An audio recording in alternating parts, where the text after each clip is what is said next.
पूर्णात् पूर्णमुदच्यते पूर्णस्य पूर्णमादाय पूर्णमेवावशिष्यते। ओम शांति शांति शांति। नारायणाखिल गुरो भगवन् नमस्ते सुमुखश्चैकदन्तश्च कपिलो गजकर्णकः लंबोदरश्च विकटो विघ्ननाशो विनायकः धूम्रकेतुर्गणाध्यक्षो भालचन्द्रो गजाननः। द्वादशैतानि नामानि यः पठेत् शृणुयादपि विद्यारम्भे विवाहे च प्रवेशे निर्गमे तथा संग्रामे संकटे चैव विघ्नस्तस्य न जायते। श्रीमन्महागणाधिपतये नमः। लक्ष्मीनारायणाभ्यां नमः। उमामहेश्वराभ्यां नमः। वाणी हिरण्यगर्भाभ्यां नमः। सचीपुरन्दराभ्यां नमः। माता पितृचरणकमलेभ्यो नमः। इष्टदेवताभ्यो नमः। कुलदेवताभ्यो नमः। ग्रामदेवताभ्यो नमः। स्थानदेवताभ्यो नमः। एतत्कर्म प्रधान देवताभ्यो नमः। सर्वेभ्यो देवेभ्यो नमः। सर्वेभ्यो ब्राह्मणेभ्यो नमः। प्राच्यै नमः। इंद्राय नमः। आग्नेयै नमः। अग्नये नमः। दक्षिणायै नमः। यमाय नमः। नृत्ये नमः। नृतये नमः। प्रतीच्यै नमः। वरुणाय नमः। वायव्ये नमः। वायव्ये नमः। उदिच्यै नमः। कुबेराय नमः। ईशान्ये नमः। ईशानाय नमः। ऊर्ध्वाय नमः। ब्रह्मणे नमः। नारायणाखिल गुरो भगवन् नमस्ते शिवाय नमः। शिवलिंगाय नमः। तन्मे मनः शिव संकल्पमस्तु। नारायण। पृष्ठ क्या भाष्य है? ठीक। बृहदारण्यक उपनिषद 139 शांकर भाष्य पृष्ठ 111। विदुषा फलमुच्यते दूरम हवा अस्मान् मृत्युर्भवति। प्राण के उत्कर्ष का रहस्य समझ लेने वाला जो विद्वान तदनुकूल निष्ठा से संपन्न व्यक्ति, उसको क्या फल प्राप्त होता है? दूरम हवा अस्मान् मृत्युर्भवति। पाप ताप रूप जो मृत्यु,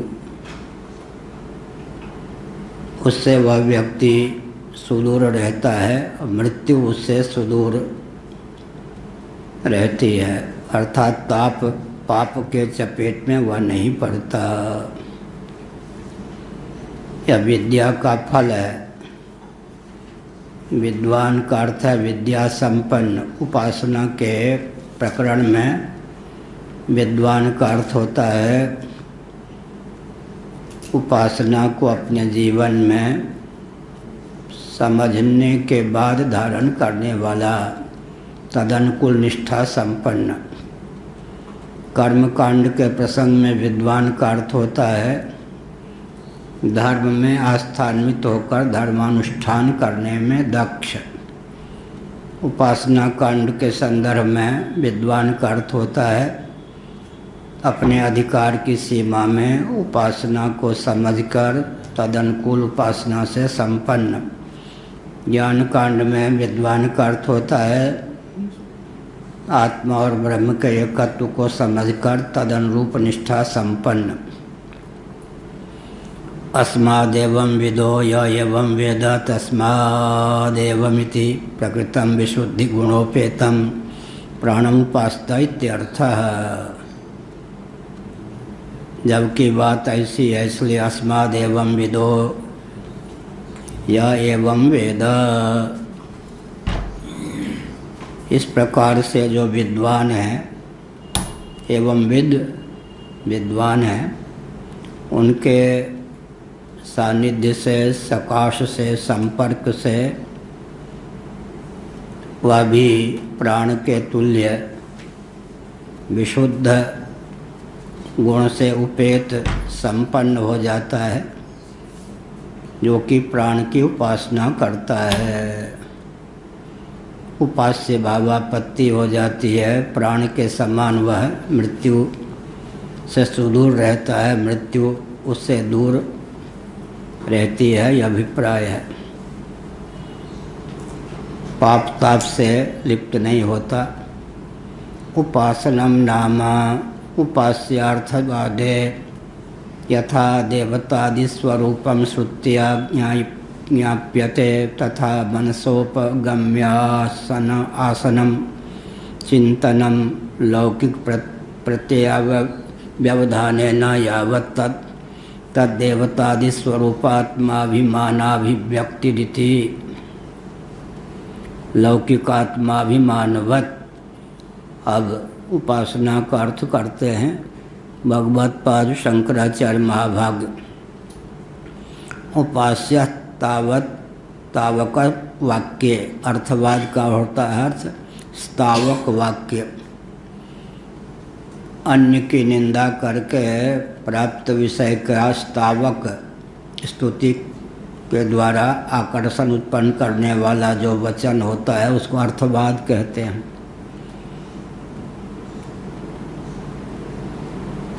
क्या हुआ? उपासनम नाम उपासना क्या है? उपास्यार्थवादे यथा देवतादि स्वरूपम श्रुतिया ज्ञाप्यते।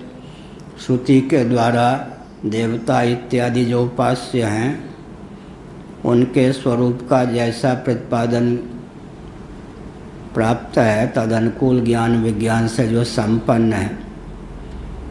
उपासन उपासना उपासना उपासना उपासन से उपासना तथा मनसोपगम्यासनम चिंतनम समझने के बाद उपास्य के समीप मन के माध्यम से पहुँच जाना, तद्भावापत्ति की प्राप्ति तदाकारता की प्राप्ति, यही आसन है। समीप में बैठना उपास्य की तादात्म्यापत्ति का नाम ही उपासना है। इसी का कहते हैं उपगम्य आसनम चिंतन। चिंतन का अर्थ है आसन। उपास्य जो देव हैं इष्ट देव जिनको आराध्य माना है श्रुतियों के आधार पर गुरुमुख से सुनकर उनके अनुकूल चिंतन तदनुकूल चिंतन इष्ट के स्वरूप स्वभाव प्रभाव का चिंतन।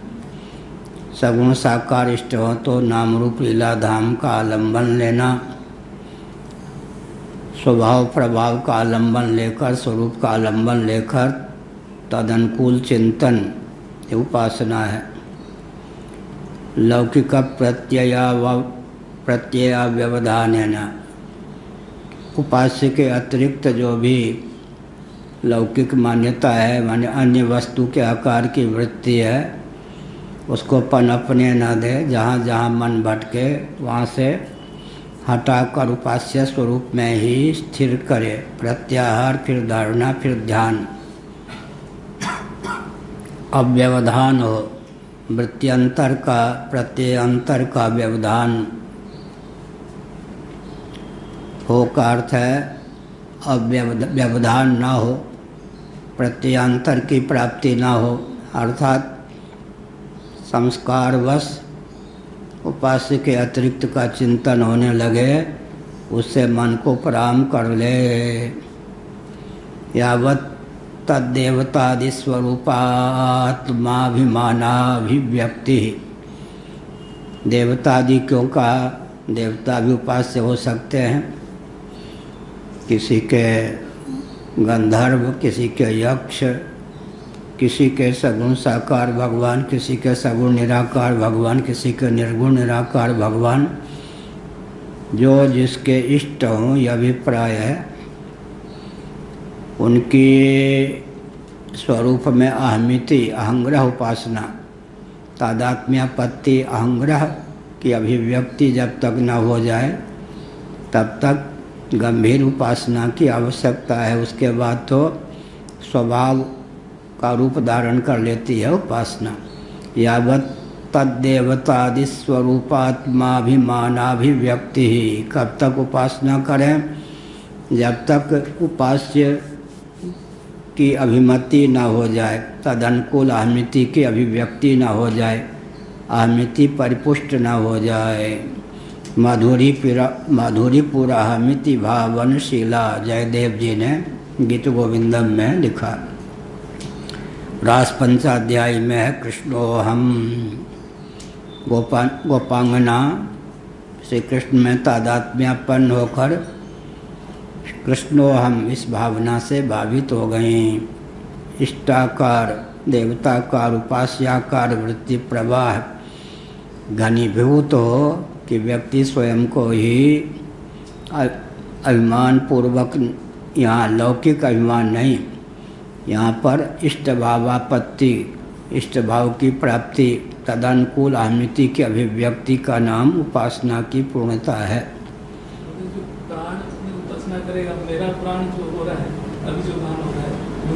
प्राण का अर्थ यहाँ है प्राणोपाधिक चित धातु हिरण्यगर्भ सूत्रात्मा। तो प्रकरण वही चल रहा है ना इस समय। जो हिरण्यगर्भ या ब्रह्मा के पद पर हैं वो कौन है? प्राणोपाधिक चित धातु, वही उन्हीं को हिरण्यगर्भ कहते हैं, उन्हीं को सूत्रात्मा कहते हैं। उनका प्रकरण है। प्राण का अर्थ हुआ सूत्रात्मा हिरण्यगर्भ, यह जिनको लोक में वेद में ब्रह्मा भी कहते हैं। हिरण्यगर्भ समवर्तताग्रे, हिरण्यगर्भ सूत्रात्मा। और व्यष्टि जीवन में जो प्राण है, कर्मेंद्रियों में उसकी गणना नहीं है, ज्ञानेंद्रियों में उसकी गणना नहीं है, मन बुद्धि चित्त अहंकार में उसकी गणना नहीं है। उसके बिना कर्मेंद्रियों के माध्यम से कर्म की, ज्ञानेंद्रियों के माध्यम से ज्ञान की निष्पत्ति नहीं हो सकती है। उसके बिना मनन भी नहीं हो सकता है, निश्चय भी नहीं हो सकता है, स्मरण भी नहीं हो सकता है और अहंकार भी नहीं हो सकता है। 14 जो करण हैं उनका उज्जीवक, उनमें स्फूर्ति प्रदान करने वाला और असंग है। सबका पोषण करने पर भी कोई व्यष्टि अभिमान से, अहमिति से युक्त नहीं है। इसी का नाम प्राण है। उस प्राणोपाधिक चित धातु का नाम ही सूत्रात्मा हिरण्यगर्भ या ब्रह्मा है। यह प्रकरण चल रहा है।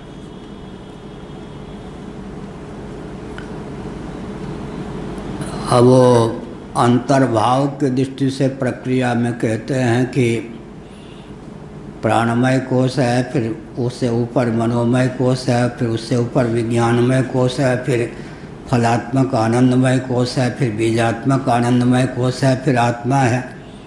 कोश का क्रम यूँ चलता है। अन्नमय कोश माने स्थूल शरीर, कार्यकरण का संघातात्मक स्थूल शरीर को अन्नमय कोश कहते हैं। पंच प्राणों के साथ कर्मेंद्रियां जुड़ जाएं तब प्राणमय कोश कहते हैं।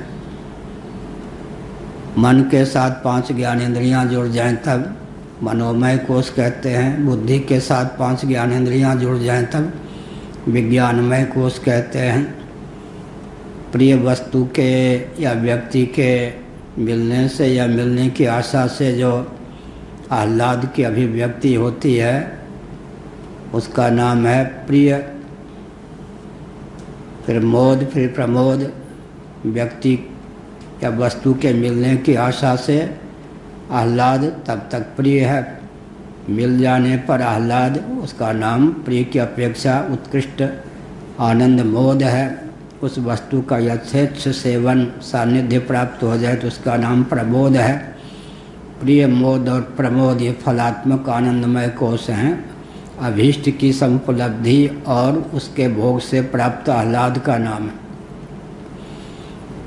लेकिन उसका रहस्य क्या है? पंचदशी में बताया गया। अभीष्ट की उपलब्धि होने पर मन में चंचलता नहीं रहती। मन निश्चल निर्मल जल के समान हो जाता है।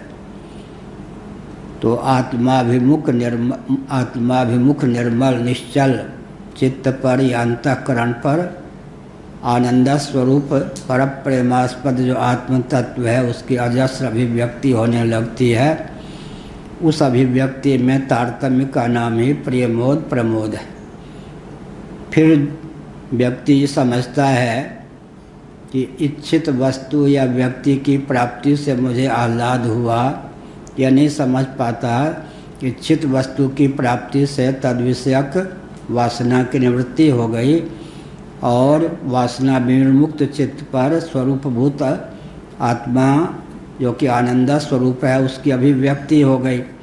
इस रहस्य को नहीं जानने वाला फिर क्या करता है, किसी दूसरी वस्तु की कामना कर लेता है, फिर मन उचट जाता है। जिस किसी कारण से चाहे रोते रोते ही सही मन एकाग्र हो जाता है, तब उस पर आनंद स्वरूप आत्मा की अभिव्यक्ति हो जाती। किसी के वियोग में कोई रो रहा हो, उसको मना करें तो झट झिड़क दे या नहीं? हाँ, मना करने का अर्थ है मुझे रोने से मना मत करो। तो रुदन राजपंचाध्याय में आया है, रुरुदुहु सुस्वर स्वर में रोई। रुदन के साथ जो सुस्वरता जुड़ जाए तो उससे क्या होता है, रुदन के ब्याज से ही सही चित्त बिल्कुल स्थिर हो जाता है, उस पर आनंद की अभिव्यक्ति होती है। तो रोने से मना करने पर व्यक्ति को क्रोध आता है, रोने भी नहीं दोगे। तो रोने के माध्यम से भी जिस किसी प्रकार से मन की एकाग्रता हो, उसमें रुदन भी एक हेतु है। मलाई इत्यादि चाटने में खाने में भी वो मन की एकाग्रता ही आनंद की अभिव्यक्ति में हेतु है। यह हुआ बीजात्मक आनंदमय कोश क्या है, आनंदाकार वृत्ति हो गई और तमोगुण से वो ढक गई, तब निद्रा की प्राप्ति होती है। तो अंतर्गर्भित आनंद, तमसाच्छन्न अंतर्गर्भित आनंद का नाम बीजात्मक कोश है, बिंबात्मक कोश है। आत्मा स्वप्रकाश आनंद स्वरूप है, वह भोग्य नहीं है। सुसुप्तिगत आनंद भी भोग्य है। जागर स्वप्न में जो आनंद है वो विज्ञानमय कोश के अंतर्गत मान्य है। यह सब तैत्तरीय उपनिषद के भाष्य और वार्तिक के आधार पर हमने कहा।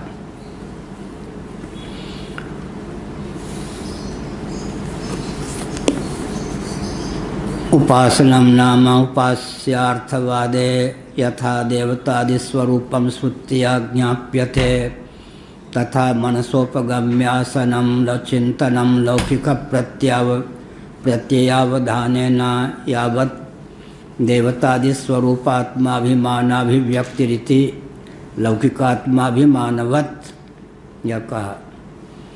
उपासना का अर्थ है उप आसन, इष्ट आराध्य उपास्य के समीप बैठना। समझो मुझे वहाँ ही मन हो जहाँ हमारा सारे जहाँ से अच्छा हिंदुस्तान हमारा हम बुलबुले हैं इसके या गुल हम या गुलसिता हमारा सब भूल गए, हम लोग गाते थे बच्चाओं से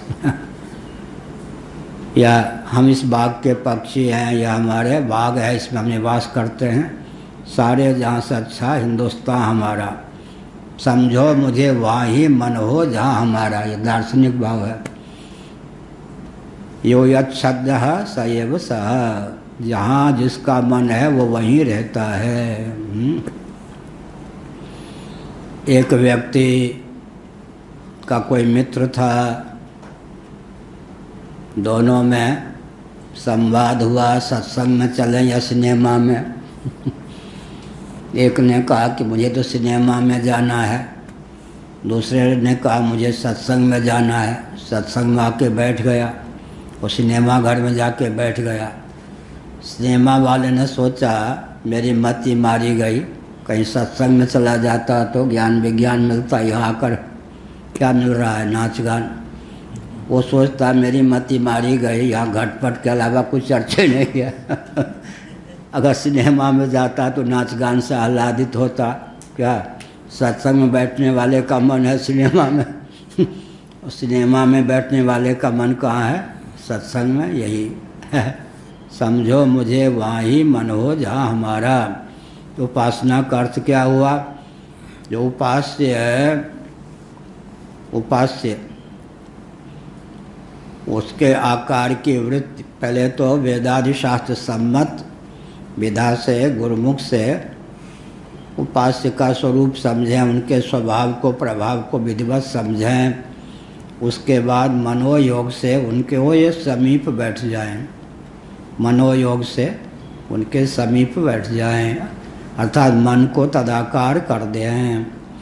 वो तदाकारिता का प्रवाह चलते चलते जब क्या कहा भगवान शंकराचार्य ने, आत्माभिमानाभिव्यक्ति ही, तदाकार वृत्ति होते होते अहमिति जुड़ जाए। मधुरी पुरा अहमिति भावन शीला कृष्णोहम, अहंग्रह उपासना का रूप। दासोहम से दा हटा देंगे तो क्या रहेगा प्रफुल्ल जी? संभल के बोलो। दासोहम, दा हटा दिया। अरे हाँ, अब ठीक है, उसी के हैं आप। दासोहम से दा हटा देंगे तो सोहम रहेगा या नहीं? सेवक सेव्य भाव बिन भवन तरी उर्गारी। पहले दासोहम की उपासना डट के करनी चाहिए। तो जिन्होंने गोपियों के वस्त्र को चुरा लिया, गोपियों के वस्त्र का अपहरण कर लिया, वे भगवान क्या करेंगे? दासोहम से दा को चुरा लेंगे, अपहरण कर लेंगे, तो सोहम की बुद्धि बन जाएगी। दास्य भाव, सख्य भाव, माधुर्य भाव, वात्सल्य भाव, कई भाव हैं। तो तब तक क्या करें उपासना? जब तक भगवान शंकराचार्य ने कहा आत्माभिमानाभिव्यक्ति, जब तक उपास्य का चिंतन करते करते ऐसा लगने लगे कि मैं स्वयं ही उपास्य हूँ, तब तक उपासना को घनीभूत करे। उसके बाद अहमिति प्रगाढ़ हो जाए तो मानो सिद्ध हो गया, इष्ट की सिद्धि हो गई। ऐसा उपनिषद में आया ना, छांदोग्य में शौनक जी बैठे थे, भोजन का समय था, रसोइया बना चुके थे, भोजन परोसने वाले परोसने जा रहे थे, सबके सामने पत्तल इत्यादि आ गए थे। शौनक जी बैठे थे, एक बड़ा तेजस्वी ब्रह्मचारी सामने दिखा जो आ रहा था, बेचारा भूखा था। तो शौनक जी समझ गए कि उपासक है, बहुत ऊंची स्थिति इसकी है।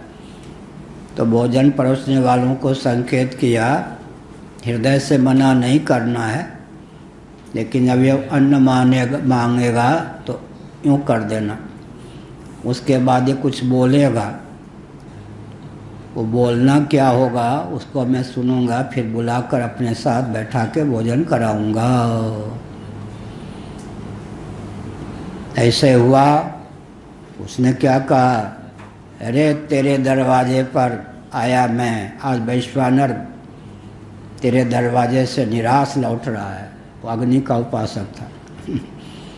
फिर शौनक जी ने कहा, आओ आओ संत जी, आओ ब्रह्मचारी जी, आओ, हृदय से मना नहीं किया गया, हम आपकी उपासना की निष्ठा जानना चाहते थे इसलिए मना किया, आइए बैठिए, दो भाई इनको भोजन खवाओ। इसका अर्थ क्या हुआ? अग्नि की उपासना करते करते अग्नि भावापत्ति हो जाती है, अर्थात अहमिति जुड़ जाती है। उपासना का अर्थ बताया न कल, इदमास्पद को ममतास्पद। हम लोग बनाते ही हैं ममतास्पद को अहमतास्पद बना लेते हैं, लेकिन इदम, मम और अहम तीनों का क्लिष्ट उपयोग हो, ये मेरे इष्ट हैं, ये मेरे उपास्य हैं, अमुक मेरे उपास्य देव हैं, ये क्या हुआ? मेरे से पहले ये उपास्य हैं, तो हो गया इदम तास्पद हो गए उपास्य। अब मेरे इष्ट हैं तो हम तास्पद हो गए। धीरे धीरे उपासना क्या है, अंतःकरण में अहम भी है या नहीं? मन बुद्धि चित्त अहंकार को दो शब्दों में कहें तो जिसके द्वारा ममता और अहमता होती है उसी का नाम अंतःकरण है। ममतास्पद में अहमता जुड़ जाए तो उसका नाम क्या है? अभिस्वंग। भगवद गीता 13वां अध्याय में अनभिस्वंग शब्द का प्रयोग हुआ। अभिस्वंग का निषेध करेंगे तो अनभिस्वंग, अनभिस्वंग। अभिस्वंग का अर्थ क्या होता है? ममतास्पद में अहमता जुड़ जाए। पत्नी के बीमार होने पर लगे मैं ही बीमार हूँ, पुत्र के बीमार होने पर लगे मैं ही बीमार हूँ। जिसमें राग होता है उसके बीमार होने पर, कष्ट पड़ने पर लगे कि मैं ही कष्ट में हूँ। तो ममतास्पद में अहमता जाके चिपक जाए, इसी का नाम अभिस्वंग है। अब इसका अक्लिष्ट उपयोग हो गया उपासना में। इष्ट में पहले ममता होगी, इष्ट के चयन के पहले इदमता होगी। वे देवता, वह उपास्य। अब मेरे इष्ट तब हो गए ममतास्पद, उपास्य को ममतास्पद बना लिया। फिर उपासना की प्रगल्भता से ममतास्पद जो होता है अभिस्वंग अमतास्पद हो जाता है। ये अभिनिवेश का क्या हुआ, अभिस्वंग का क्या हुआ, अक्लिष्ट उपयोग हुआ। जितने मारक भाव हैं सब तारक हैं या नहीं? अरे अहमता ममता नहीं तो मार रखा है, और अहमता ममता का ही अक्लिष्ट उपयोग करें। अब प्राण क्या है, समष्टि अहमिति संपन्न। यही तो प्राण की विशेषता है, अहम रहित नहीं है, व्यष्टि अहमिति आसक्ति से रहित, समष्टि अहमिति संपन्न। तो हिरण्यगर्भ हो गया। प्राणोपाधिक प्राण देवता कौन हो गए, हिरण्यगर्भ हो गए, सूत्रात्मा हो गए। अहमिति का यहाँ निषेध नहीं किया गया, व्यष्टि अहमिति निबंधन में हेतु है, समष्टि अहमिति देव भावापत्ति में, उपास्य भावापत्ति में हेतु है। यह कहा लौकिकात्माभिमानवत, जैसे लौकिक व्यक्ति होते हैं देहादि में आत्मबुद्धि कर लेते हैं कभी तो, या शरीर, या जब शरीर है ना, जब पिता के गर्भ में भी नहीं आया था तो अभी था या नहीं आत्म तत्व जीव तत्व। पंचाग्नि विद्या में सबसे प्रथम शरीर स्वर्ग से च्युत होने वाले को क्या प्राप्त होना है, दिवलोक। मर्त्यलोक से आने वाले सोमदत्त नामक व्यक्ति सावधान, आप जिस जिस पुण्य के प्रभाव से यहाँ आए थे, 5000 वर्ष आपके बीत गए फल भोगते भोगते। अब आप अपने आप को संभालिए। अब स्वर्ग से च्युत होकर मर्त्यलोक में आप समुदित प्रारब्ध के फलस्वरूप गिरने वाले हैं। ऐसा अशुभ शोकास्पद, शोकातुर करने वाला संवाद सुनते ही देवदत्त के द्वारा क्या होता है, सोमात्मक जो शरीर दिव्य होता है वो पसीना दिवलोक में, दिवलोक से भावापन्न होकर पर्जन्य वर्षा और बादल का रूप धारण कर लेता है। कभी हम दिवलोक में वर्षा, पर्जन्य, बादल और वर्षा के रूप में थे, उसके बाद भूमि में आए, पृथ्वी से एकीभूत हो गए। कौन, पृथ्वी। उस समय हमारा शरीर हो गया, शरीर हो गई पृथ्वी। पृथ्वी माने, पृथ्वी का अर्थ क्या हुआ, समष्टि पृथ्वी हो जाए शरीर तो काम ही चल जाए। वो जो अन्न भावापन्न, दैव योग से क्या हुआ, अगर वर्षा हो जाती समुद्र में चली जाती तो बूंद तो भी नहीं होते। दैव योग से क्या हुआ कि अन्न भावापन्न हो गए, जल का पर्यवसान वर्षा का पर्जन्याद अन्न संभव है, अन्न भावापन्न हो गए। दैव योग से सदगृहस्थ दंपति संतान उत्पन्न करने में समर्थ के माता पिता जो होने वाले थे उनके शरीर में रजवीर्य हो गए। दोनों के संगम से गर्भगत आदित्य की पत्नी के गर्भ में आ गए लाला होके, फिर जन्म हो गया। पंचाग्नि विद्या, प्रथम अग्नि कौन, दिवलोक, दूसरी अग्नि पर्जन्य, तीसरी आग कौन हो गए, भूमि पृथ्वी, चौथी आग कौन है, मनुष्यों के लिए पशुओं के लिए पिता, पांचवी आग कौन है, माँ, अग्नि सदृश तापक। फिर ये मर्त्यलोक में आए, पंचाग्नि विद्या। इसका अर्थ क्या हुआ, अब जो शरीर प्राप्त हुआ, अप्राप्त की प्राप्ति हुई या नहीं, पूर्व जन्म में कोई और शरीर रहा होगा, इस जीवन में शरीर आ गया। धीरे धीरे धीरे धीरे इदम शरीर को मम बनाकर अब अहम बना के घूम रहे हैं। हो गया है नहीं। लौकिकात्माभिमानवत इदंतास्पद शरीर को ममतास्पद, ममतास्पद शरीर को अहमतास्पद बना लिया। तो इदम को मम, मम को अहम बनाने की कला में हम लोग क्या हैं, निपुण हैं, माहिर हैं। इसी का क्लिष्ट उपयोग कर लें तो तर जाएं। यह हुआ। देवो भूत्वा देवानप्येति, बहुत बढ़िया। आगे यह श्रुति आएगी, 8वीं श्रुति है यह।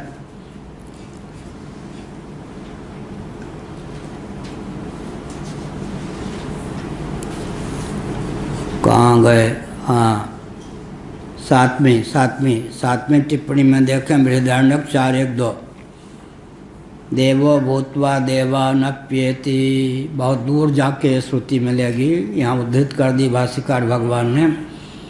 देव होकर देवता को प्राप्त होता है। देवो भूत्वा देवानप्येति, उपास्य देव की उपासना करता करता फिर देव भाव को, उपास्य रूपता को ही प्राप्त कर लेता है।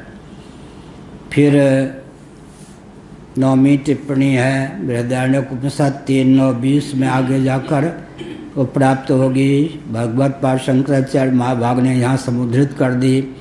किम देवतोस्याम प्राच्याम दिश्यसि, अरे तुम कौन से देव हो? यहाँ पर क्या है, जैसे वस्तु के अधिष्ठात्रीय देव हैं वाक इत्यादि के, वैसे ही काल के भी अधिष्ठात्रीय देव होते हैं। कलयुग, त्रेता, द्वापर, कृतयुग, ये सब कौन है? काल के अधिष्ठात्रीय देव। फिर इसी प्रकार दिक् के भी अधिष्ठात्रीय देव होते हैं। 10 दिशाएं हैं तो 10 अधिष्ठात्रीय देव। किम देवता देवतोस्याम प्राच्याम दिश्यसि, कौन से देवता?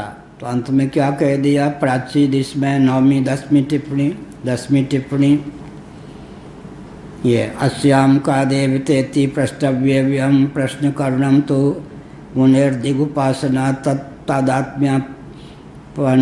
तादात्म्य संपत्ति रिहैव जातेति बोधयितुम।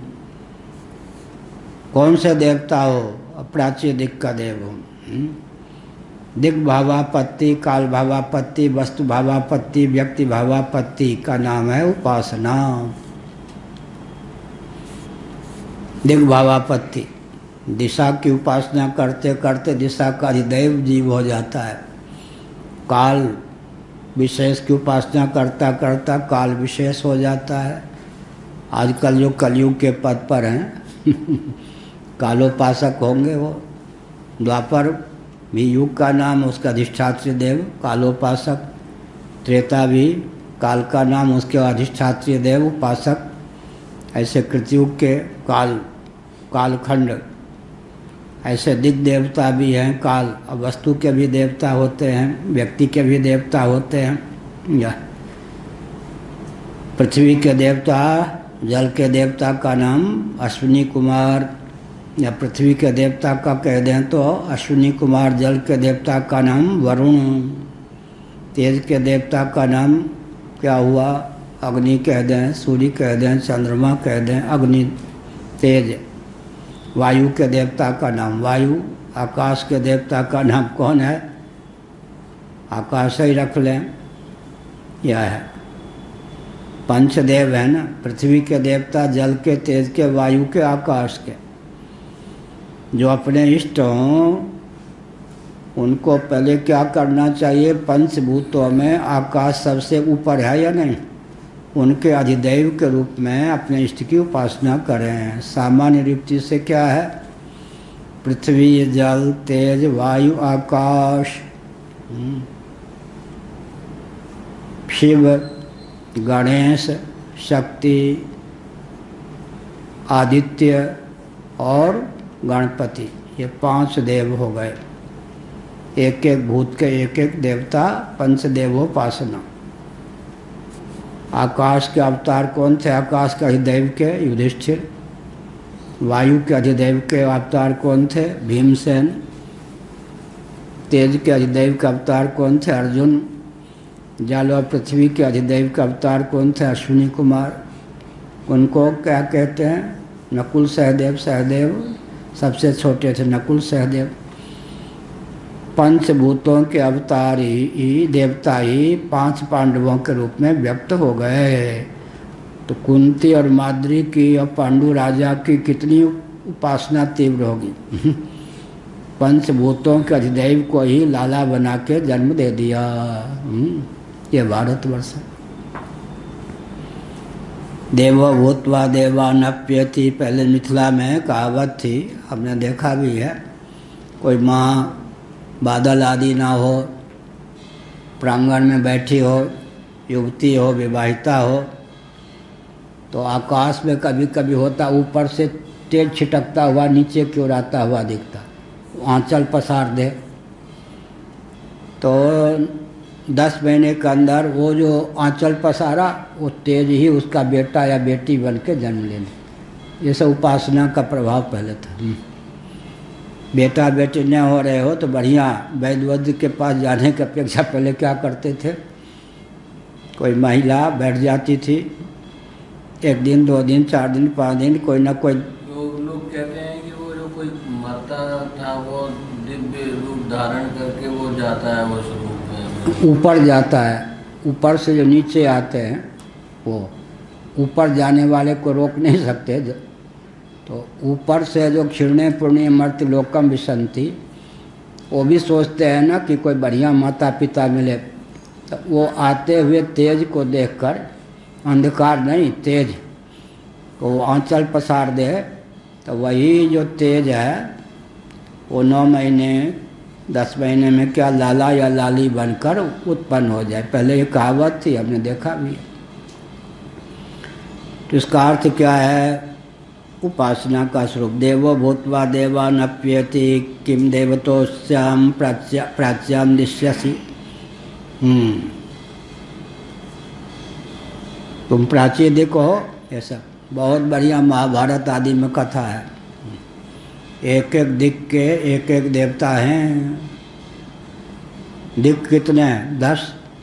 पूर्व पश्चिम उत्तर दक्षिण मध्य नहीं, पूर्व पश्चिम उत्तर दक्षिण कितने हो गए?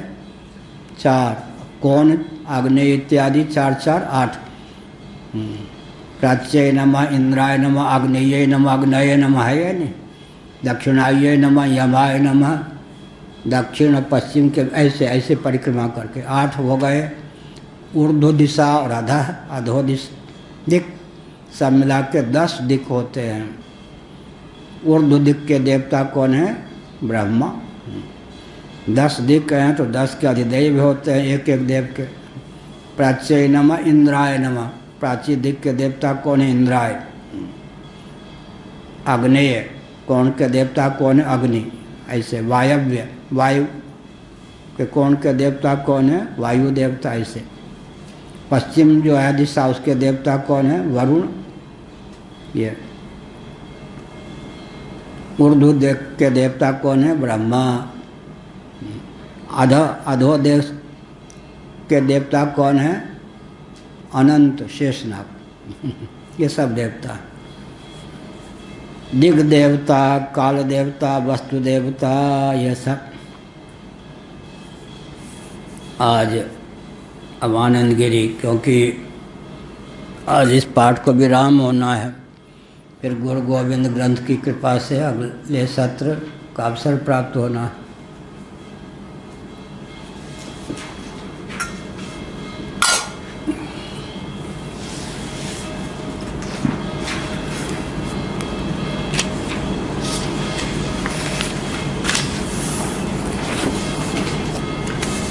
पृष्ठ 109 आनंद गिरी। प्राणस्य शुद्धत्वाद् व्यापकत्वाद् च उपास्यत्वम् उक्तम्। प्राण उपास्य क्यों हो सकता है? प्राण का अर्थ प्राण के अधिदेव सूत्रात्मा हिरण्यगर्भ। एक तो शुद्ध है, एक व्यापक है, दो हेतुओं से प्राण उपास्य हो सकता है। शुद्ध हो और व्यापक हो वह उपास्य होता है। अपाप विद्ध हो, शुद्ध हो। व्यष्टि अभिमान का त्याग कर देंगे, शुद्धता भी हो जाएगी और व्यापकता भी हो जाएगी। तस्य शुद्धत्वं वागादिवत् असिद्धम इत्याशंकते स्यान्मतम इति। अब कहते भाई बिरादरी की ओर ध्यान दो। वाक इत्यादि जो 14 करण हैं, इनके अधिदैव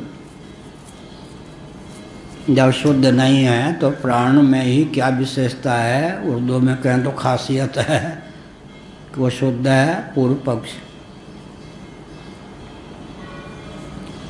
कहते नहीं, व्यष्टि अभिमान से रहित, व्यासंग से रहित होने के कारण प्राण का अर्थ हुआ आधिदैविक दृष्टि से जो प्राण है, सूत्रात्मा, वह पाप मुक्त है। वस्तुतः तो स्वरूप से कोई भी देवता पापी नहीं होते।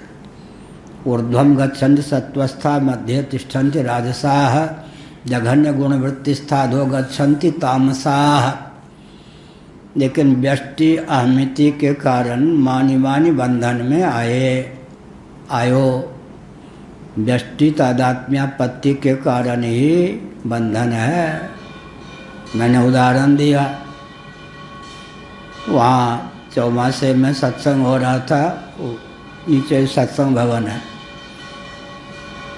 एक ओपी त्रिवेदी जी छत्तीसगढ़ के थे, रिटायर आईजी थे या डीआईजी, अवकाश प्राप्त।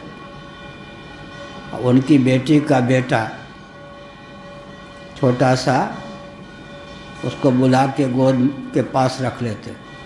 एक दानापुर है बिहार में, उसका कोई परिवार फिर दिखता नहीं।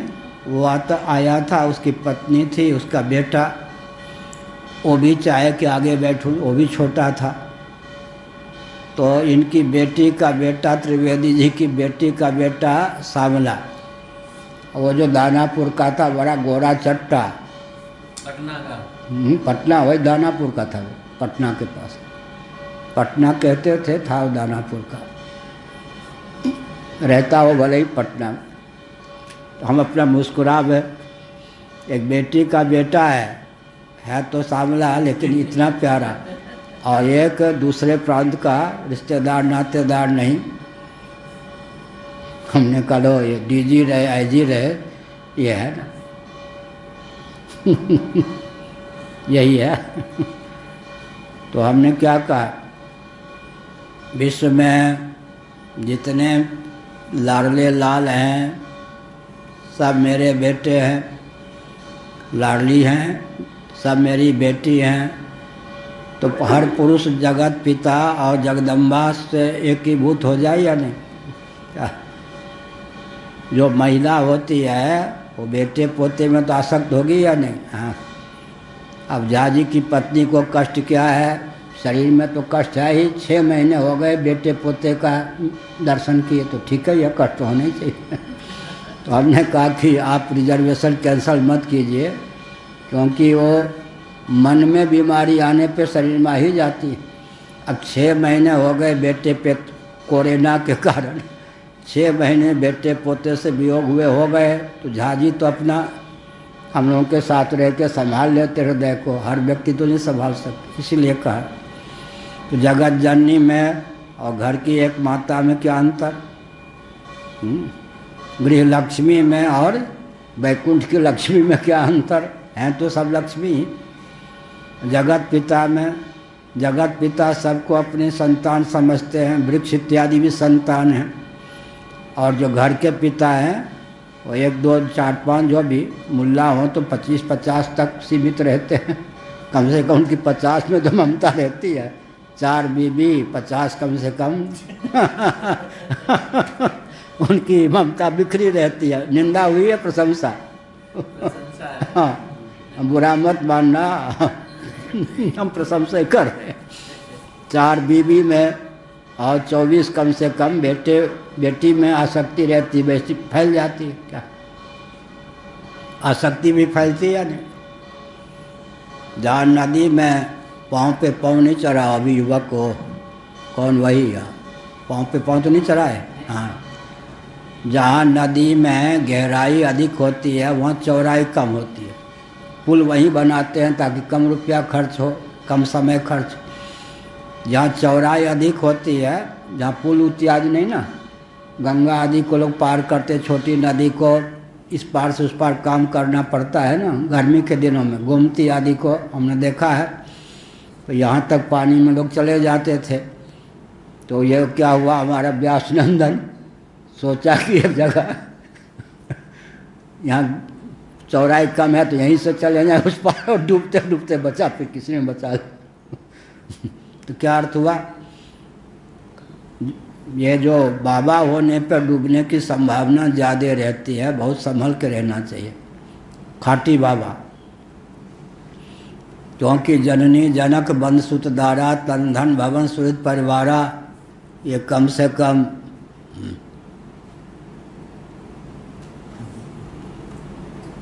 ठीक बात। जगने पर बस संभाले, सोने पर सो ही जाए। पुस्तक तो संभले ही संभाला है।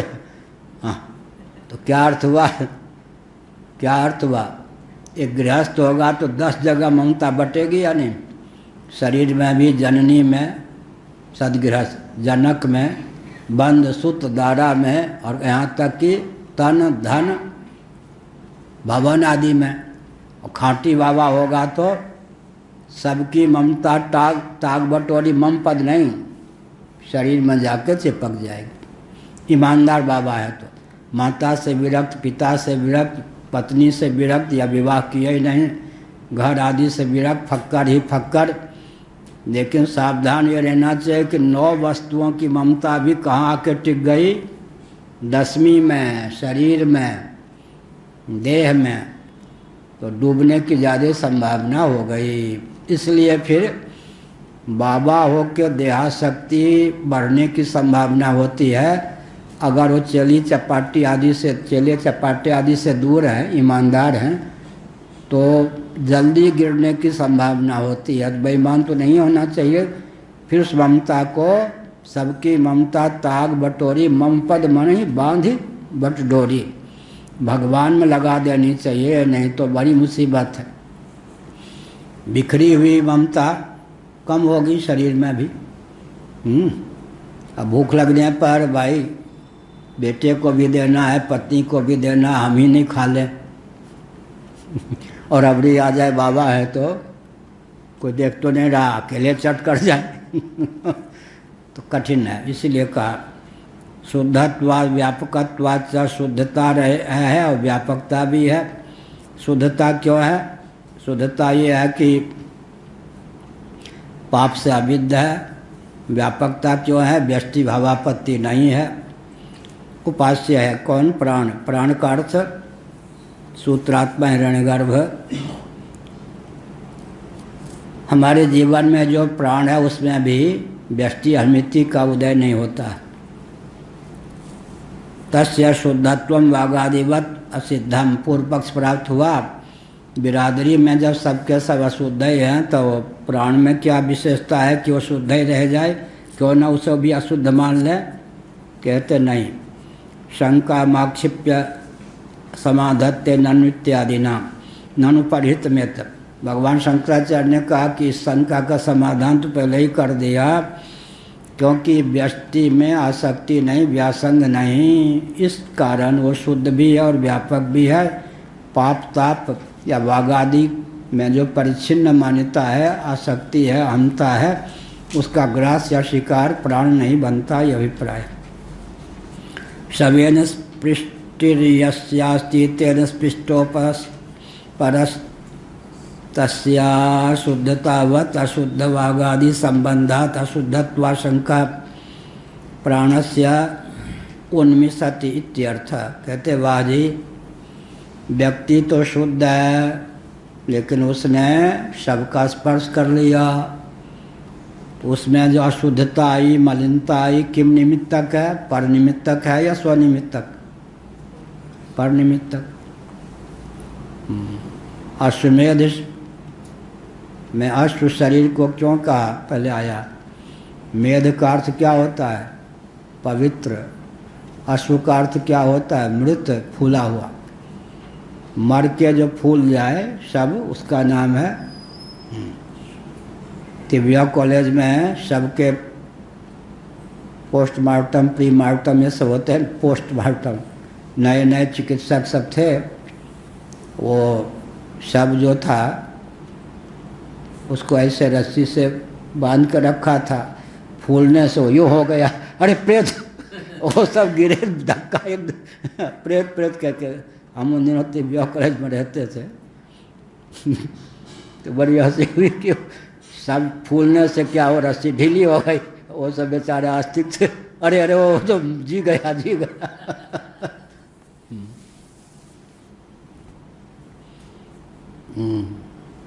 ये एक बार घर से बाहर ले आए गए, हम शरीर की दृष्टि से बोल रहे, तो चाची ये सब परिक्रमा करें, बोलने की क्षमता नहीं थी। अंतिम दर्शन कर लो, इतने दिन के लिए आए, 2 भाई तो इनसे पहले गुजर ही चुके, अब इसका भी नंबर है। सब परिक्रमा कर रही थी, 1-2 मिनट का जीवन है। इतने में हुआ, अरे हम मरने वाले थोड़े हैं, उठ के एकाएक बैठ गए, सब भागी जोर से। सच्ची घटना है, एक पलने की घटना है। एक रहे होंगे 10 साल 12 साल के, तब 10 साल के रहे होंगे तब की घटना है। सब भागे, क्योंकि एकाएक जो 1-2 मिनट का इतना शब्द सुन रहा था, बोलने का क्षमता नहीं थी। अंतिम दर्शन कर लो इतने दिन के लिए, 2 भाई तो इसके चल ही बसे, अब ये भी जा रहे हैं, परिक्रमा कर रही थी सब। इतने में अंदर ऐसे बोध आया, मरने वाला मैं थोड़े हूँ, एकाएक उठ के बैठ गया। सबको बड़ा आश्चर्य हुआ। तो यही है, शवेन सब के सृष्टिर्यस्याति, शवेन स्पृष्टि, सबसे क्या है? स्पृष्टि माने स्पर्श हो जाने से व्यक्ति तो शुद्ध है, स्पर्श मूलक उसमें अशुद्धता आ जाती है। ऐसे ही मान लो प्राण तो अशुद्ध न होकर शुद्ध ही है, लेकिन उसमें क्या है? वाग आदि के संसर्ग से अशुद्धता आ ही सकती है, आ ही गई होगी। अशुद्ध है ही प्राण, ऐसा क्यों न माने? ना है, ऐसा भी नहीं। रे जे रहीम उत्तम पुरुष का कर सकें कुसंग, चंदन भी व्याप्य नहीं लिपटे रहे भुजंग। तात्पर्यम दर्शयन उत्तर वाक्यम उत्तरत्वेन अवतारयति, तात्पर्य दर्शा करके उत्तर वाक्य को तात्पर्य के रूप में भगवान भाष्यकार उद्धृत करते, अभिव्यक्त करते हैं। आहेति, आह शुद्ध एवं प्राणः, संसर्ग मूलक उसमें कोई आसक्ति की प्राप्ति नहीं होती, अशुद्धि की प्राप्ति नहीं होती, यह अभिप्राय है। प्राण शुद्ध ही रहता है। नन्वत्र प्राणो नोच्यते स्त्रीलिंगेन अर्थांतरोक्ति प्रतीतेः इत्याशंक्या। कहते प्राण का यशोगान आप कर रहे हैं, प्राण का प्रकरण रहा होगा। इस समय तो स्त्रीलिंग शब्द का प्रयोग है, प्राण तो स्त्रीलिंग में प्रयुक्त नहीं है।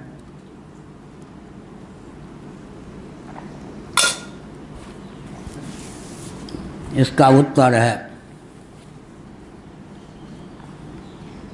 यह प्राणम इति। हाँ, यम प्राणम, दूसरी पंक्ति बस, यम प्राणम प्राप्यश्वानमिव लोष्टो विध्वस्ता असुरास्तम परामृशति सेति। अब कहते हैं जिस प्राण को छूकर पाप असुरों की वही दुर्दशा हो गई जो मिट्टी के ढेले की दशा होती है सुदृढ़ पत्थर पर गिर पड़ने पर। स्त्रीलिंग शब्द का प्रयोग जो किया गया है वो देवता के अर्थ में, क्योंकि संस्कृत में देवता के लिए स्त्रीलिंग, देवता को स्त्रीलिंग माना गया। इसलिए समाधि पुल्लिंग हो जाए, देवता स्त्रीलिंग हो जाए। अंग्रेजी में मून क्या हो जाए, पुल्लिंग या स्त्रीलिंग? चंद्रमा। विचित्र ही बात है। तो देवता की दृष्टि तस्यामूर्तस्य परोक्षत्वाद अपरोक्षवाची च कथम एतत् शब्दो युज्यते त्रयः। तस्य अमूर्तस्य अमूर्त है वह 5 प्राणस्य अति सूक्ष्म, अमूर्त माने अति सूक्ष्म है प्राण। परोक्षत्वात् जो अति सूक्ष्म होता है वह तो परोक्ष होता है। अप्रोक्षवाचक शब्द का प्रयोग उसके लिए कैसे है? युज्यते तत्र ना, यह 7वीं टिप्पणी इन्होंने दी। प्राणे प्रयुज्यते, प्राण में इस प्रकार अपरोक्षत्व का आदान कैसे कर दिया? सैवेति सैवेशायेयं वर्तमान यजमान शरीरस्था देवैः निर्धारित। यह वर्तमान यजमान शरीरस्था, वर्तमान यजमान के शरीर में स्थित, इसलिए क्या अर्थ हुआ? पूर्व कल्प में जो यजमान थे जिन्होंने सूत्रात्मा की आत्मबुद्धि से उपासना की, वो तो आजकल बहुत सूक्ष्म और हमसे सुदूर हैं। कहाँ हैं वो? ब्रह्मा जी के रूप में, हिरण्यगर्भ के रूप में 7वें लोक में हैं। इस समय जो यजमान है, जो व्यक्ति सामने दिख रहा है और जो प्राणोपासक है, प्राणोपासक वर्तमान में यजमान है, प्राण को सूत्रात्मा समझकर उसकी उपासना करते करते अहमिति तक जिसके जीवन में उदित है, वो तो अभी परोक्ष नहीं है ना, सम्मुख है वर्तमान यजमान की दृष्टि से।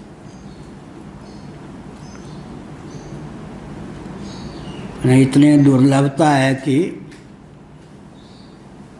1000, 2000, 2-4 व्यक्ति की इस उपासना में प्रवृत्ति नहीं होती।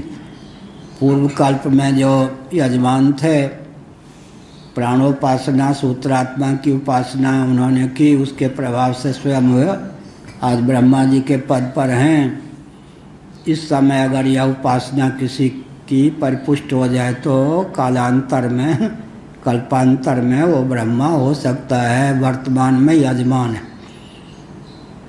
इस समय जो ब्रह्मा है, कभी पूर्व कल्प में, वर्तमान में, पूर्व कल्प के वर्तमान में, बृहद भारत में, सतकुल में, अश्वमेध में, अधिकृत वर्ण में, क्षत्रिय कुल में उत्पन्न थे।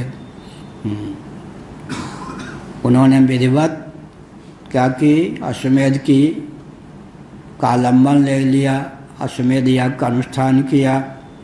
अश्वमेध के देवता कौन है? प्रजापति, सूत्रात्मा। अश्वमेध को सबसे ऊंचा क्यों माना गया? उसके देवता सबसे ऊंचे हैं इसलिए। तो फिर अवान्तर फल का अनुसंधान न करके सूत्रात्मा हिरण्यगर्भ को ही लक्ष्य बनाकर तदर्थ अश्वमेध का पालन किया। उसके फलस्वरूप उस समय जो अहमिति हुई, उसके फलस्वरूप देहत्याग के बाद वे साक्षात सूत्रात्मा ही हो गए।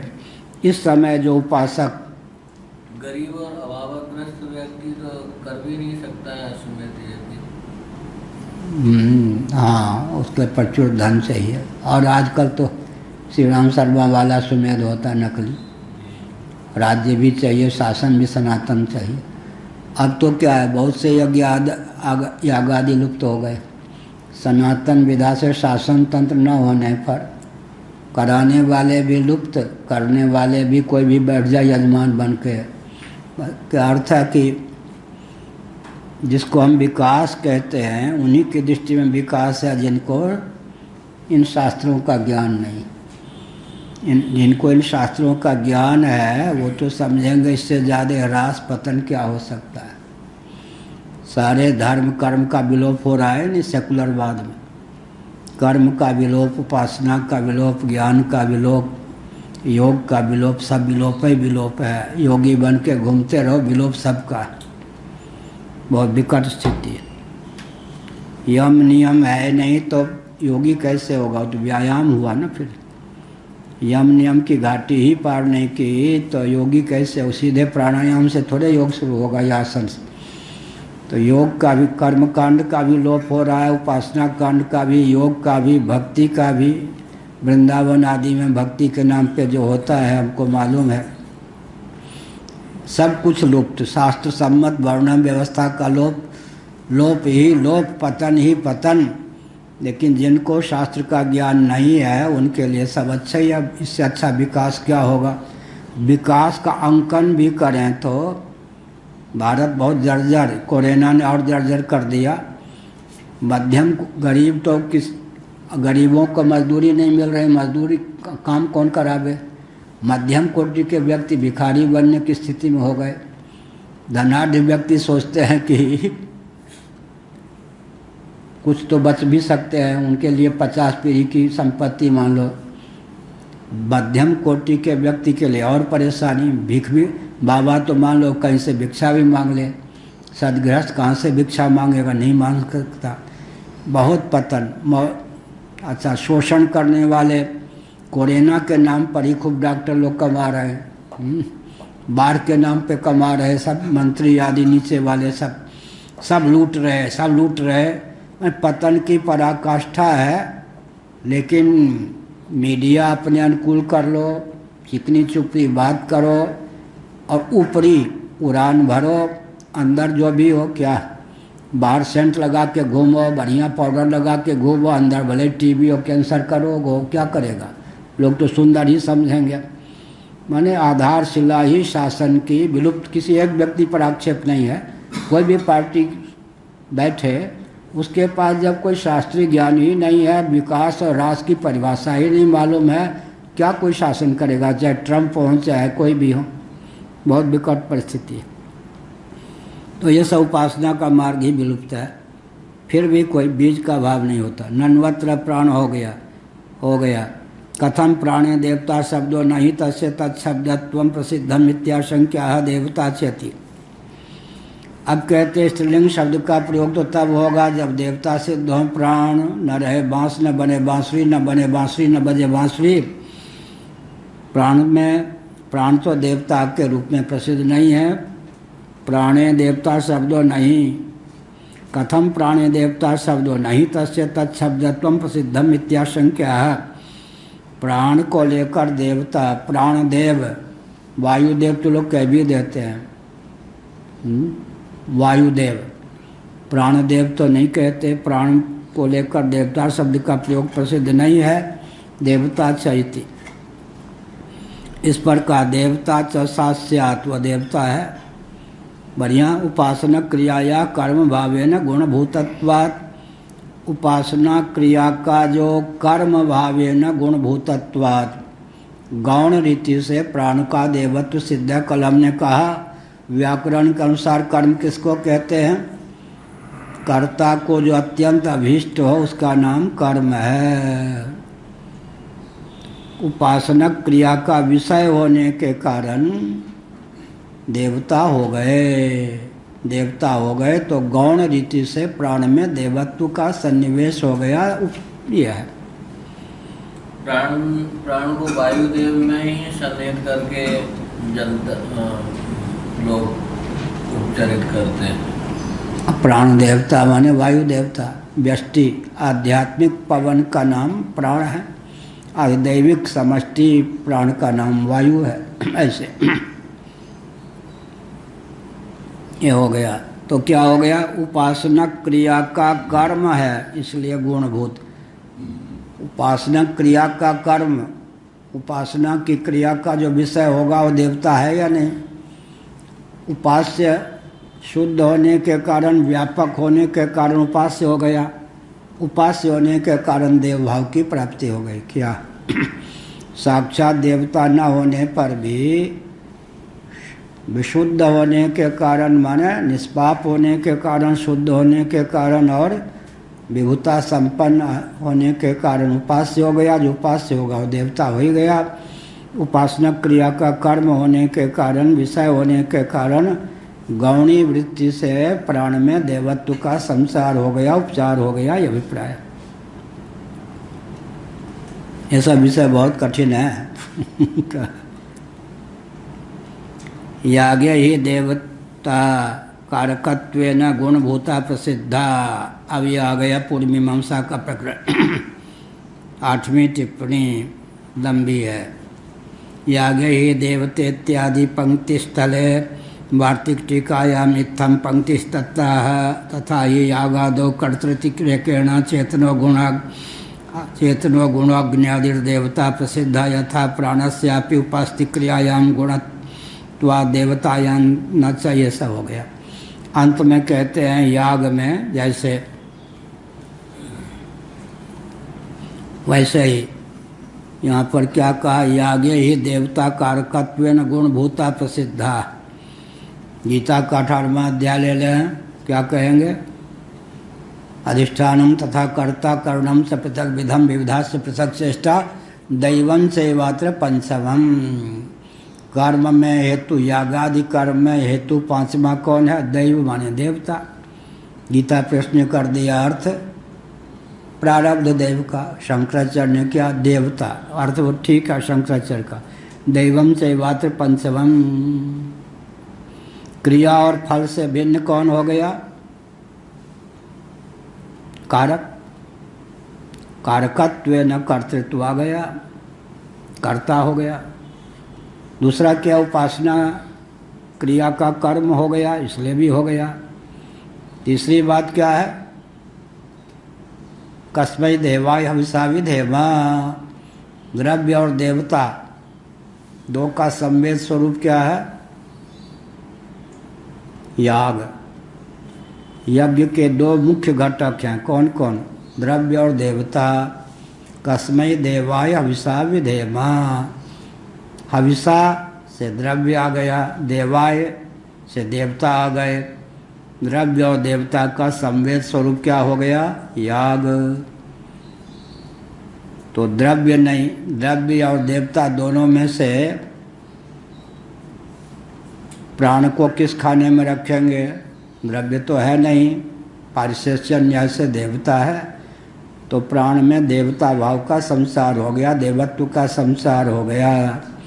मंत्र भी नहीं कह सकते, यजमान भी नहीं कह सकते, एक प्रकार से सब मिला करके अंत में होगा द्रव्य नहीं है तो देवता कोटि का हो ही गया। इस प्रकार से उपासना क्रिया का कर्म होने के कारण और क्या हो गया, क्रिया और फल से भिन्न होने के कारण कर्तृत्व उसमें आ गया, कर्ता हो गया, इसलिए वो हो गया। और साथ ही साथ द्रव्य तथा देवतात्मक यज्ञ होता है, द्रव्य भिन्न, द्रव्यादि से भिन्न होने के कारण पारिशेष्य न्याय से प्राण में देवत्व आ गया, देवभाव का संसार हो गया।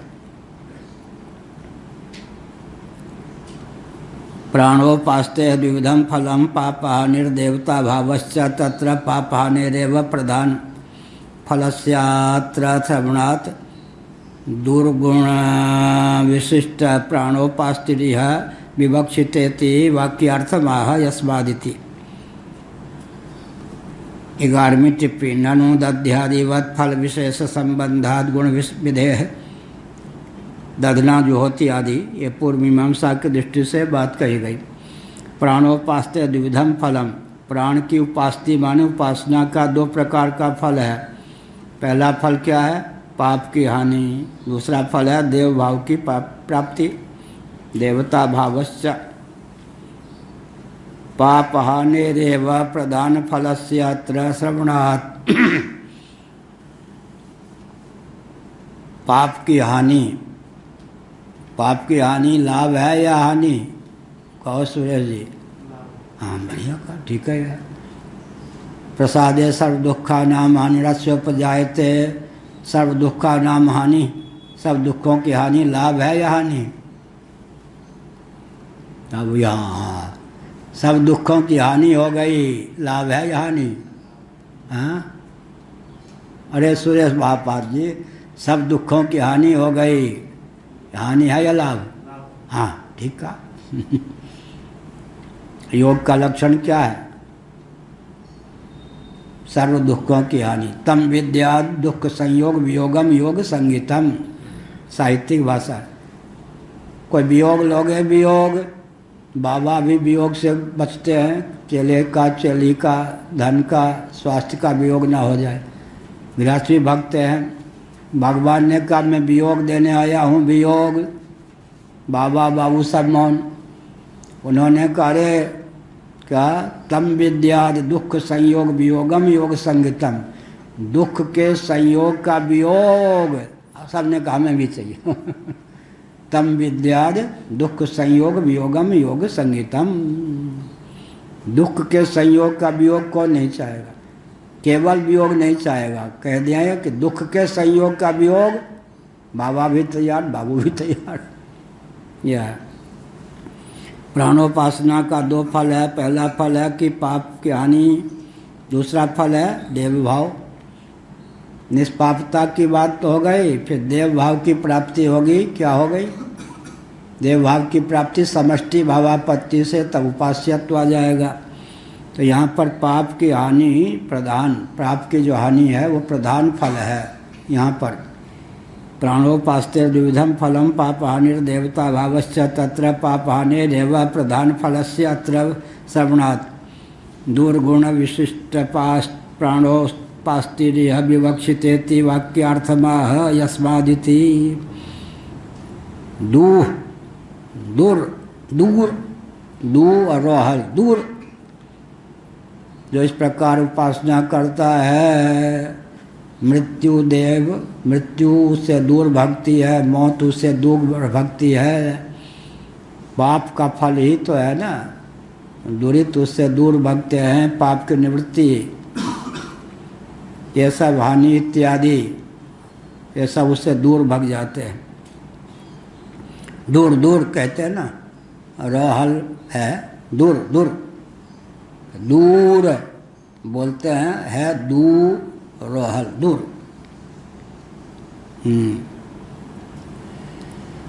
न तावत् प्राण देवताया दूरनामत्वं निरूढ़ं तत्र तत्शब्द प्रसिद्धे अदर्शनान्नापि यौगिकं प्राणस्य प्रत्यग्वृत्तेर् दूरत्वाभावादित्या क्षिपति कुतः पुनः।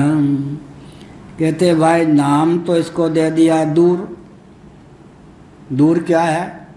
दो ढंग से अर्थ बनता है, एक रूढ़ार्थ बनता है कि यौगिकार्थ बनता है। दोनों दृष्टियों से प्राण का नाम दूर रखना उचित नहीं। न तावत् प्राण देवताया दूर नामत्वम निरूढ़म, प्रसिद्ध हो लोक में रूढ़िवाद से, रूढ़ अर्थ हो ये भी नहीं। तत्शब्द प्रसिद्ध है अदर्शनात्, प्राण का नाम कहीं दूर देखा नहीं गया शब्दकोश आदि में, अमरकोश आदि में कहीं भी। यौगिकम नापि यौगिकम प्राणस्य प्रत्यक वृत्तिर दूरत्वाभावात्। अब यौगिक व्युत्पत्ति भी कहीं कहीं है, उस दृष्टि से भी विचार करें तो प्राण को दूर कहना ठीक नहीं। 13वीं टिप्पणी शरीरांतरवर्तिनादि अर्थ है। अरे दूरी थोड़े है प्राण की, वो तो शरीर के अंदर ही है, शरीर के अंदर है तो दूर नहीं है।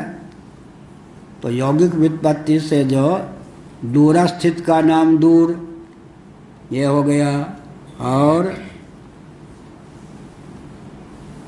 रूढ़ार्थ भी नहीं, प्रसिद्धि भी नहीं, दोनों दृष्टियों से यौगिक व्युत्पत्ति भी नहीं, रूढ़ार्थ भी नहीं, फिर ये खामखा इसका नाम दूर क्यों हो गया जी? तीसरा कोई प्रकल्प नहीं।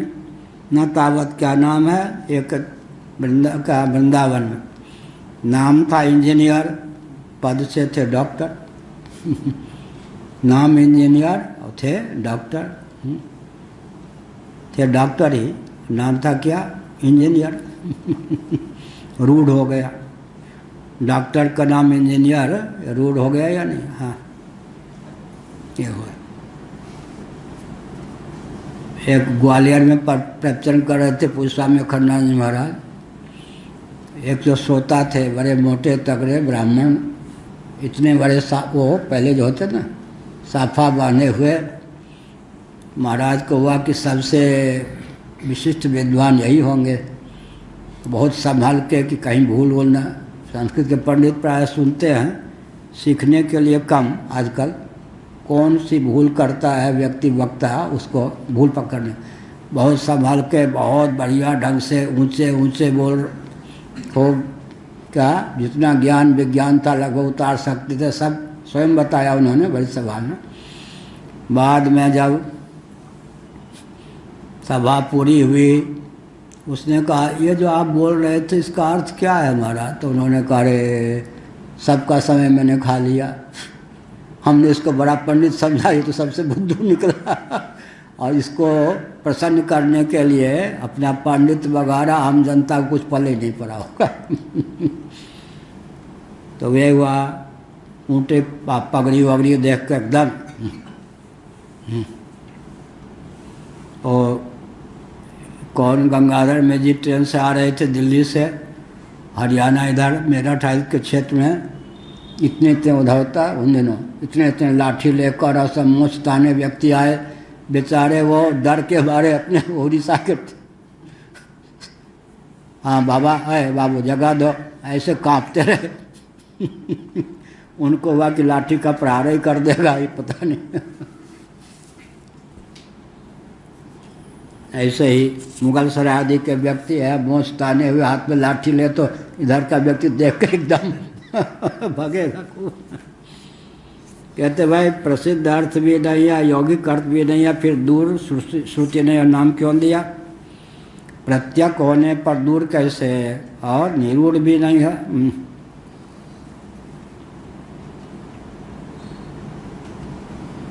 काली कलूटी है लेकिन नाम रख दिया कपूरी देवी, कपूरी देवी नाम रख दिया तो क्या हुआ?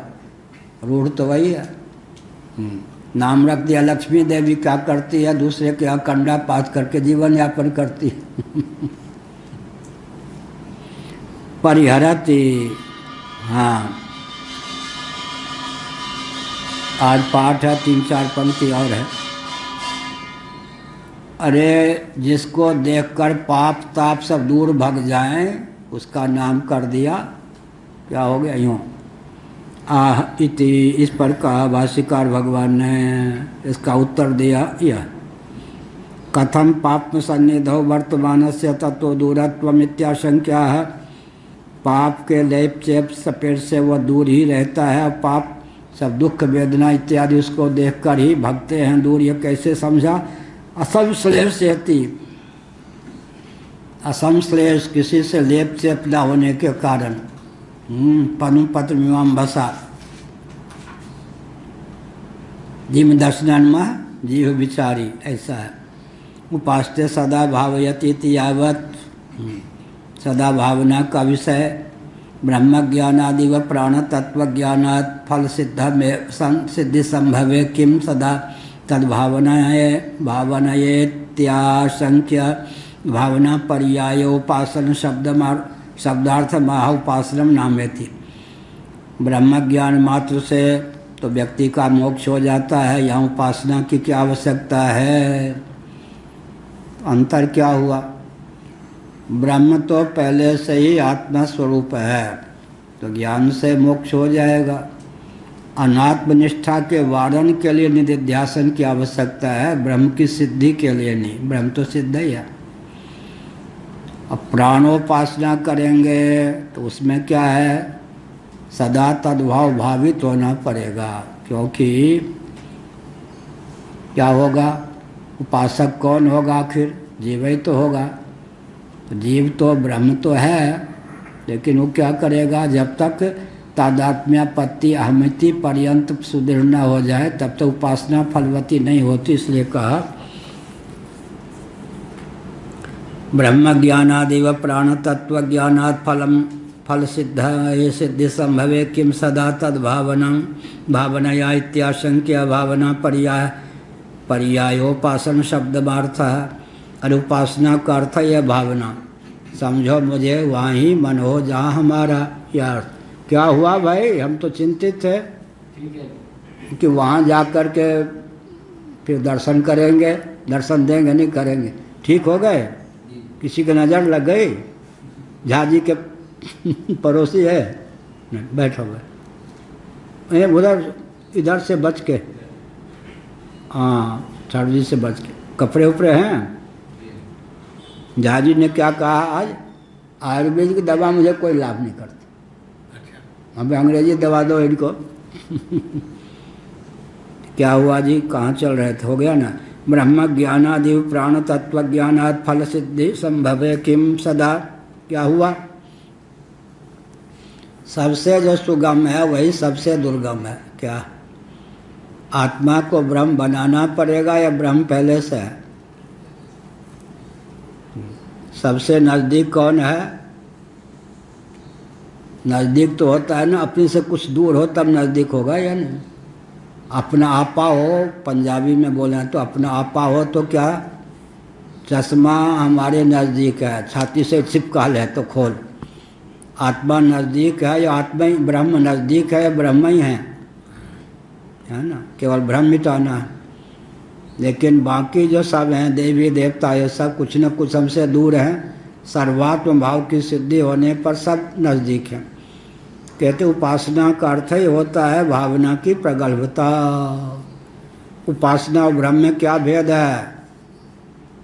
क्या नाम है? प्राणोपाधि क्या नाम है? प्रफुल्ल। हम बताते हैं, ऐसे नहीं, बता के फिर पूछना चाहिए ना। उपासना में और ब्रह्म में एकाएक अन्य में अन्य बुद्धि हो जाए तो भ्रम। क्या? एकाएक अन्य में अन्य बुद्धि हो जाए तो भ्रम। शास्त्र सिद्ध विधा से, गुरु द्वारा उपदिष्ट विधा से भेद का ज्ञान होने पर फिर एक में दूसरे की भावना का नाम है उपासना। इसका नाम संवादी भ्रम नहीं है, संवादी भ्रमवत। पंचदशी का बहुत गलत उपयोग किया लोगों ने, वहाँ लिखा है संवादी भ्रमवत। आजकल के वेदांती कहते संवादी भ्रम। अब पंचदशी का भी अध्ययन लुप्त हो गया, अब तो विचित्र ही वेदांती होने लगे। पहले पंचदशी की कहावत क्या थी? जिनकी मति पंचदशी न डसी। 15 प्रकरण है, कदाचित 15 बार कोई पंचदशी पढ़ ले तो मुक्त वे बिना नहीं रहता। 15 बार ठीक ढंग से, हम तो शायद 50 बार पढ़े होंगे, बहुत बढ़िया। फिर भी हमको लगता कुछ जानते नहीं। एक ऐसी पंचदशी है जड़ की अब छू भी नहीं सकते, एकदम कचूबा निकल गए। तो क्या हुआ? अब वो पंचदशी आदि बिल्कुल दिगंबर रहते थे या एक लंगोटी लेकर जंगल में, हाथ में पंचदशी जरूर होती थी। हमने ऐसे संतों को हरिद्वार झाड़ी आदि में देखा। अब सब लुप्त। जब से माइक का युग चला ना, तब से ये बिजली और माइक के कारण क्या हुआ दुरुपयोग कि दिव्य वस्तु और व्यक्ति का दर्शन, तपस्या आदि सब खत्म।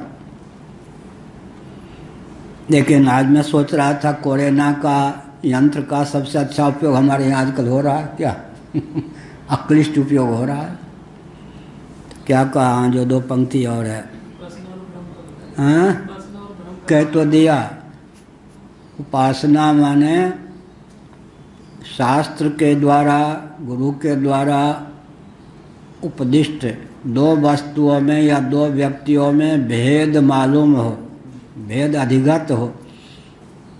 फिर कुछ जो हमसे दूर हो और जो कुछ नज़दीक हो, उसमें एक में दूसरे की भावना कर दें, इसका नाम उपासना। भेदक ज्ञान पूर्वक एक में दूसरे का आरोप, इसका नाम है उपासना। आरोप भी क्या? प्रगाढ़ भावना पर्यवसायी आरोप का नाम है उपासना। अब देखो, रस्सी में एकाएक सर्प बुद्धि हो गई, इसका नाम भ्रम है या नहीं? ठीक। और नागपंचमी के दिन रस्सी को रस्सी समझ करके भी नाग बुद्धि से उस पर अक्षत इत्यादि चढ़ा दिया, फूल इत्यादि, तो ये उपासना है। माता और परमात्मा में भेद मालूम है, फिर मातृदेवो भव। 2 वस्तुओं में या व्यक्तियों में भेद का परिज्ञान हो, जो सुलभ है उसमें दुर्लभ की भावना की जाए, वो भावना परिपुष्ट हो जाए, उसका नाम उपासना है। क्या कहा आप वेदांताचार्य जी?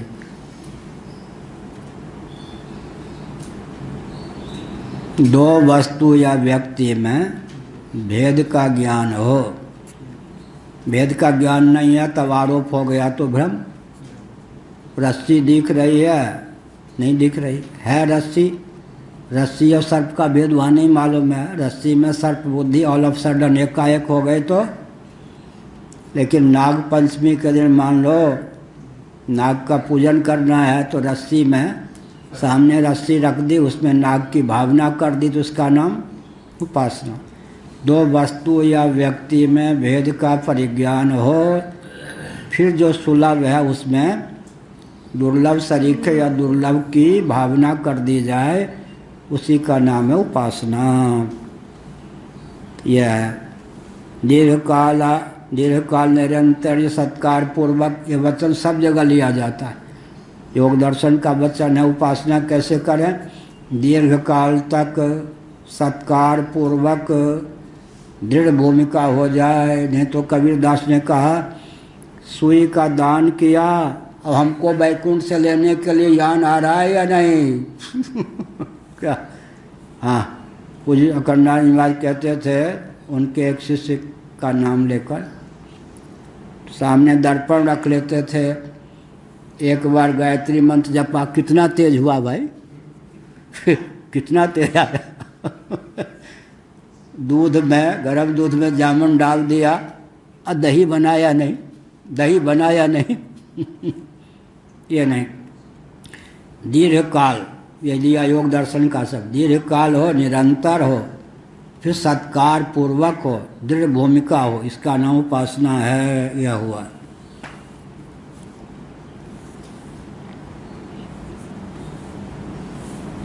दीर्घकाल निरंतर, जब तक फल की सिद्धि न हो जाए, अहमिति की भावना दृढ़ न हो जाए।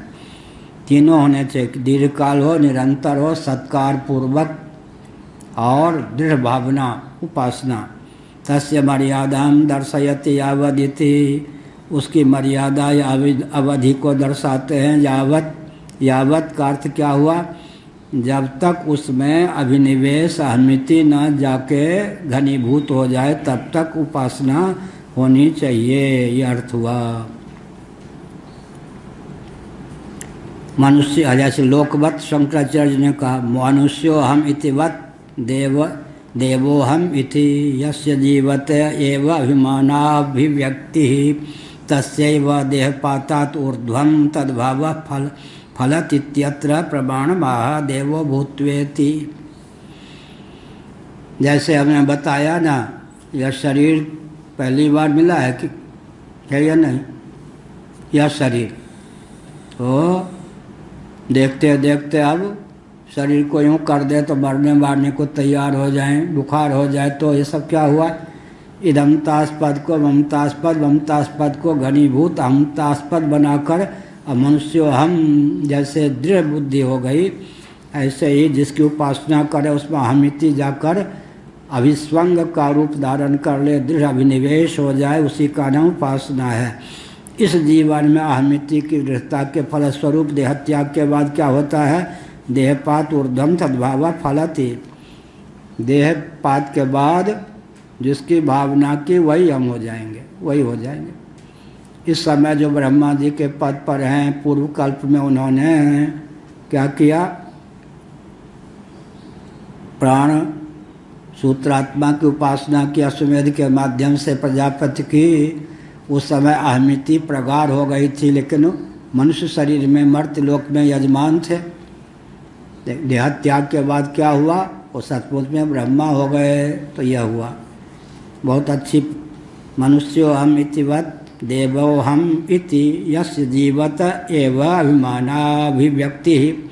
जीवन काल में ही उपास्य के अनुरूप आत्मबुद्धि की अहमिति की अभिव्यक्ति हो जाती है, तो समझ लो देहपात के बाद वो कहाँ वही होगा। हाँ, आज तारीख क्या है, भगवत कृपा से अगले सत्र में गुरु गोविंद ग्रंथ की जाए। क्या तारीख आज? 8 है।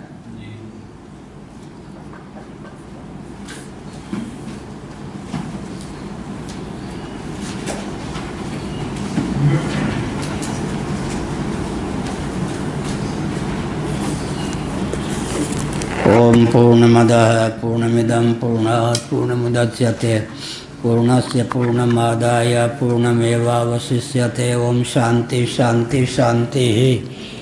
नारायणाखिल भगवन् शिवाय नमः शिवलिंगाय नमः तन्मे मनः शिव संकल्पमस्तु सर्वे भवन्तु सुखश्चैकदन्तश्च कपिलोगजकर्णकः लम्बोदरक्तविकुटो दुर्नाशो विनायकः धूम्रकेतुर्गणाध्यक्षो बालचन्द्रो गजाननः द्वादशैकानि नामानि य पठेत् शृणुयादपि विद्यारम्भे च प्रवेशे निर्गमे तथा संग्रामे संकटे चैव विघ्नस्तस्य न जायते श्रीमन्महागणाधिपतये नमः लक्ष्मीनारायणाभ्यां नमः उमामहेश्वराभ्यां नमः वाणीहिरण्यगर्भाभ्यां नमः सचीपुरन्दराभ्यां नमः माता पितृचरणकमलेभ्यो नमः इष्टदेवताभ्यो नमः कुलदेवताभ्यो नमः ग्रामदेवताभ्यो नमः स्थानदेवताभ्यो नमः यतत्कर्म प्रधान देवताभ्यो नमः सर्वेभ्यो देवेभ्यो नमः सर्वेभ्यो ब्राह्मणेभ्यो नमः प्राच्ये नमः इंद्राय नमः अग्नये नमः अग्नये नमः